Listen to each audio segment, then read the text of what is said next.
ரசிகர்கள் என்ன சொல்றாங்கன்னா, நீங்க கட்சி ஆரம்பிச்சா நீங்க சிஎம் இருக்கலாம், கால சூழ்நிலை ஆகலன்னு ஒரு வருத்தப்படுறாங்க. சில பேர் சொல்கிறாங்க. நான் வந்து ஏன் அரசியலுக்கு நான் வரலையை சொல்லி ஒரு 3 பேஜுக்கு வந்து கம்ப்ளீட்டாக அறிக்கை வந்து எதுக்கு என்ன ஆச்சுன்னு சொல்லி கிளியராக நான் சொல்லியிருக்கேன்.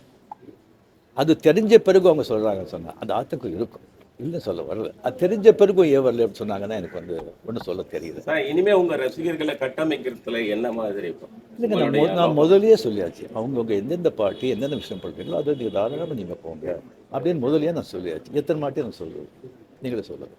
ஆக்ட் பண்ணுறாங்களே சொன்னால் அரசியல் வேறு, ஆக்ட் பண்ணுறது வேறு. ஆக்டிங் சொன்னால் ஹெல்த் வந்து எப்போ இதாவது நான் ஆக்ட் பண்ணலாம், நீங்கள் வரலாம். அப்படி அதை பாதித்த கூட ஒரு பொட்டிதர் பாதிப்பாங்க. அரசியல் சொன்னால் பெரிய ரெஸ்பான்சிபிலிட்டி.